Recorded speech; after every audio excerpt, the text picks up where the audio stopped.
Hello दोस्तों, study blogs में आपका स्वागत है। आज हम एक नए फैक्ट को देखते हैं जिसमें नर्मदा घाटी में भारत का सबसे प्राचीन मानव का इतिहास देखने को मिलता है।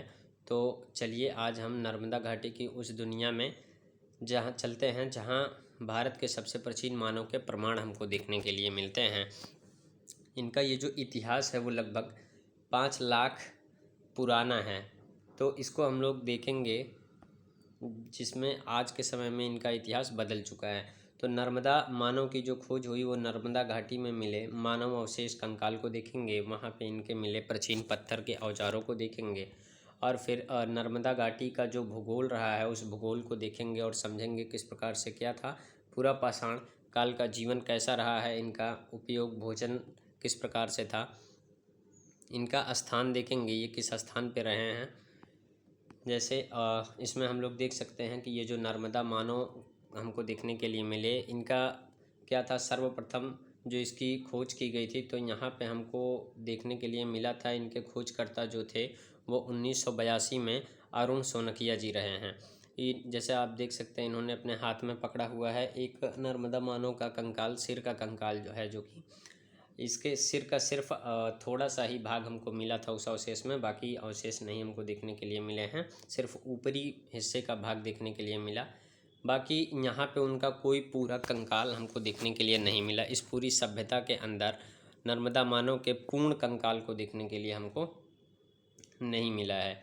इनका जो स्थान रहा है वो स्थान था हथनौरा, जो कि नर्मदा घाटी मध्य प्रदेश था। इनका जो मेन स्रोत था सभ्यता का आगे बढ़ने का वो नर्मदा घाटी ही रही है। आगे हम लोग देखते हैं इनकी जो ये आयु थी लगभग 2.5 लाख से 3 लाख वर्ष पुरानी रही है। उस समय के ये लोग इस धरती पर रहा करते थे और अपनी सभ्यताओं को आगे बढ़ाए। आगे हमको देखने के लिए मिलते हैं जैसे ये जो नर्मदा घाटी में मिले जानवरों के कुछ जीवाश्म हैं। यहाँ पे सिर्फ इंसानों के ही नहीं, कुछ वहाँ के जानवरों के भी जीवाश्म हमको देखने के लिए मिलते हैं, जो कि हथनौरा क्षेत्र में ही हमको देखने के लिए प्राप्त हुए। सर्वप्रथम इसमें हम देख सकते हैं एक हाथी के सिर का कंकाल हमको देखने के लिए मिलता है। तो यहाँ हाथी के दांत, जबड़े और हड्डियाँ मिली हैं। इसमें सिर्फ हाथी के ऊपरी भाग को दिखाया गया है जिसमें इसके दांत दिखाई दे रहे हैं और इसका इस प्रकार से ये जबड़ा रहा होगा। बाकी और भी इनके अवशेष हाथियों के देखने के लिए यहाँ पे मिले हैं। उसके बाद दूसरी चीज़ यहाँ पे हमको हिप्पोपोटामस और जो है दरियाई घोड़े का हमको शीश देखने के लिए मिला था, कंकाल देखने के लिए प्राप्त हुआ था, जैसे दरियाई घोड़े के दांत, जबड़े और हड्डियाँ देखने के लिए हमको मिली थी। यहाँ पे इनके ये दांत हैं आगे के और फिर बाकी जो दांत रहे हैं चबाने के लिए वो थे और ये इनकी खोपड़ी का हिस्सा रहा है। उसके बाद हमको यहाँ पे बैल का भी देखने के लिए मिला था। तो यहाँ पे उनके सिर्फ ऊपरी सिर के ऊपरी हिस्से का भाग देखने के लिए मिला था जो सींगों के आधार और हड्डियों पे मिली हुई थी। यहाँ इनकी हड्डियाँ मिली और सींगों का ये जो आप फिगर में देख रहे हैं इस प्रकार से उनके अवशेष देखने के लिए हमको वहाँ पे मिले। और चौथे स्थान पे हमको देखने के लिए मिला था हिरन। हिरन के कुछ अवशेष देखने के लिए मिले थे। हिरन के सींग और हड्डियाँ मिली थी हमको यहाँ पे। सींग स्पष्ट रूप से आप यहाँ पे देख सकते हैं, इससे जुड़ी हुई कुछ हड्डियाँ भी वहाँ पे प्राप्त हुई थी। उस सभ्यता में देखने के लिए हम लोगों को मिली थी कि किस प्रकार से जानवरों के अवशेष आज भी बचे हुए हैं और वहाँ पे जब खोज किया गया तो ये सारे सुरक्षित निकाल लिए गए थे। फिर हमको देखने के लिए मिला वहाँ पे कुछ नीलगाय के भी अवशेष हमको देखने के लिए मिले हैं। उनके सिर का ये ऊपरी कंकाल के हिस्से का देख के हम ये अनुमान लगा सकते हैं कि हाँ ये नीलगाय का है। और नीलगाय के सींगों के आधार और हड्डियाँ मिली हुई हैं। उनकी कुछ अवशेष में बॉडी की हड्डियाँ भी मिली हुई हैं और यहाँ पे उनके जो सींग थे वो हमको पूर्णतया देखने के लिए मिलते हैं। जंगली भैंसों का भी हमको यहाँ पे अवशेष देखने के लिए मिला है। जंगली भैंसों के सींगों के आधार पर सींगों के आधार और हड्डियाँ मिली हैं, यानी इनकी जो सींगें मिली हैं इससे जुड़ी हुई कुछ हड्डियाँ मिली हैं और कुछ उनके शरीर से भी जुड़ी हुई हड्डियाँ हमको देखने के लिए मिलती हैं इस सभ्यता के अंदर, नर्मदा घाटी सभ्यता में। फिर हम देखते हैं यहाँ घोड़े का भी कुछ अवशेष हमको देखने के लिए मिला था। अब इस घोड़े का उपयोग या तो वो लोग चलने के लिए करते थे या शिकार करने के लिए करते थे और या फिर उनका शिकार कहीं से इन लोगों ने किया होगा खाने के लिए। घोड़े के दांत और हड्डियां यहाँ पे भी हमको देखने के लिए मिलती हैं। सिर्फ इसमें उनके जबड़े ही मिले थे देखने के लिए। और सबसे ज़रूरी चीज़ जो यहाँ पे देखने के लिए मिली वो थे डायनासोर के अंडे के अवशेष देखने के लिए मिले थे। अब तक की जितनी भी सभ्यताएं थीं उन सभ्यताओं में से हमको किसी में भी डायनासोर के अंडे देखने के लिए नहीं मिले थे, लेकिन इस सभ्यता नर्मदा घाटी सभ्यता के अंदर हमको डायनासोर के अंडे देखने के लिए मिले थे। वो भी अंडे के खोल यहाँ पे प्राप्त हुए थे।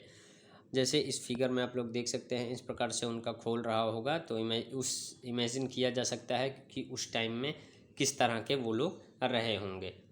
और ऐसा भी हो सकता है कि वो लोग इसको बचा के रखे हों अपने टाइम से ही अवशेष के रूप में। इन जीवाश्मों से यह पता चलता है कि नर्मदा घाटी क्षेत्र जो रहा है वो प्रागैतिहासिक काल में अनेक प्रकार के जंगली जानवरों का निवास स्थान रहा है। यहाँ पे विभिन्न प्रकार के जानवर देखने के लिए हमको मिलते हैं। कई प्रजातियों के जानवरों के अवशेष भी हमको देखने के लिए मिले। कई ऐसे हो सकते हैं जो हमको ना मिले हों, आगे चल के वे हमें धीरे धीरे पर्याप्त हों। फिर आगे हम देखते हैं जैसे आग का सीमित उपयोग होता था। जितनी भी सभ्यताएं आई, भीमबेटका आई थी, सोहन घाटियां हमको मिली, तो इन सारी घाटियों में हमको आग की सभ्यता देखने के लिए मिली थी। जैसे यहाँ पे जो ये मानव थे ये एक झुंड बना के रहा करते थे, जिससे इनको बाहरी जानवरों के आक्रमण से बचने में भी मदद मिलती थी। सब मिलकर उसका सामना करते थे और एक साथ मिलके जीवन यापन किया करते थे। और आग के मिल जाने से इनके कई सारी चीज़ें आसान हो गई थी। ये भोजन को पका के खाने लगे थे और आग जलती रहती थी तो कुछ जानवरों का आवागमन भी कम होता था, वहाँ पे जानवर कम आया करते थे, जिससे इनको बचने में थोड़ी मदद मिलती थी। आग का सीमित उपयोग करते थे। पूरा पाषाण काल के उत्तरार्ध से शुरू हुआ था ये आग की खोज, वहाँ से स्टार्ट हो गई थी।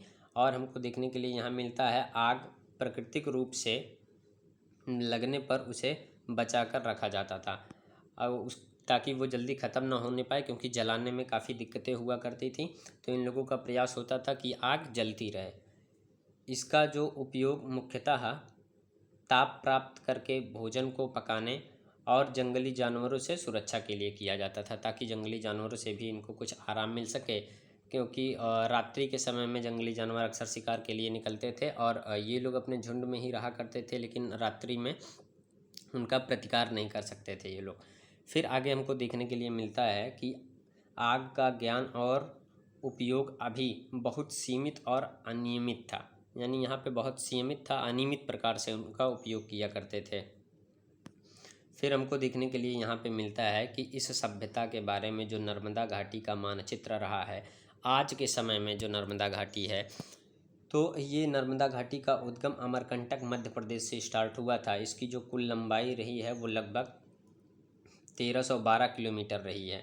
नर्मदा घाटी मध्य प्रदेश, महाराष्ट्र और गुजरात राज्यों में विस्तृत है। यानी ये मध्य प्रदेश और मध्य प्रदेश में तो फैली ही हुई है और गुजरात के भी कुछ हिस्सों में इसका कुछ स्रोत, कुछ सोर्सेस इसके वहाँ तक भी पहुँचे हुए हैं।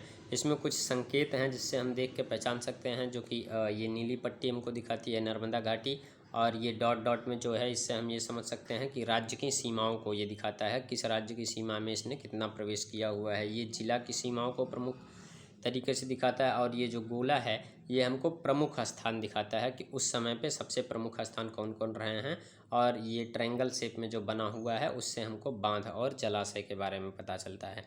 तो इसमें अगर हम देखें वहाँ पे तो इस नदी के ही हिस्से में ये सभ्यताएं फली फूली और आगे बढ़ी थीं। यहाँ जो है एक इम्पॉर्टेंट में ओंकारेश्वर बांध हमको देखने के लिए मिलता है, जो कि नर्मदा घाटी पे आज के समय में बना हुआ है। और इसी पे भी एक इंदिरा सागर बांध भी हमको देखने के लिए मिलता है, जो अमरकंटक से यहाँ नदी स्टार्ट होती है मध्य प्रदेश के, जो कि डिंडोरी और जबलपुर ये सारे इम्पॉर्टेंट स्थान रहे हैं। और नरसिंहपुर यहाँ से होते हुए वो निकली है। इन्हीं के किनारों पे ही ये सभ्यताएं रहा करती थी। यहाँ के कुछ हिस्सों में, पहाड़ियों के हिस्से में वो लोग अपना आश्रय बना के रहा करते थे और इसी में मछलियों का भी शिकार किया करते थे। यहाँ से उनका भरण पोषण हुआ करता था। नर्मदे घाटी के कुछ प्रमुख तथ्य को भी हम लोग देख सकते हैं। जैसे इसका उद्गम स्थल जो रहा है वो अमरकंटक मध्य प्रदेश ही रहा है। अच्छा, इनका जो अंतिम संगम है ये लास्ट में कहाँ पे जाके मिलती हैं, तो यहाँ पे हम लोग देख सकते हैं ये नदी गुजरात में आके और यहाँ से ही ये समुद्र के हिस्से में मिल जाती है, जो कि अरब सागर में आके मिलती है। और इसकी जो कुल लंबाई रही है, इसकी लंबाई 1312 किलोमीटर देखने के लिए मिलती है। इसकी प्रवाह का जो क्षेत्र रहा है वो लगभग 98,796 किलोमीटर वर्ग में हमको देखने के लिए मिलता है। राज्य जिनसे होकर बहती है तो इसके प्रमुख राज्य वही हैं, मध्य प्रदेश, महाराष्ट्र और गुजरात। 3 राज्यों को टच करते हुए ये निकलती है। तो इस सभ्यताओं का जो पूरा प्रसारण रहा है वो नर्मदा घाटी से ही मिलजुल के रहा। और इसमें जो विशेष चीज़ें हमको देखने के लिए मिली वो यहाँ पे जितने भी जानवर थे या जितने भी आदमी थे उनके हमको कंकाल देखने के लिए मिले हैं, उनके कुछ हड्डियों के अवशेष हमको देखने के लिए यहाँ पे मिले हुए थे। तो आज के लिए बस इतना ही। कल किसी नए फैक्ट और किसी नए तथ्य के साथ आपसे मिलेंगे। तब तक के लिए bye bye. Thank you for your support. Keep supporting study blogs.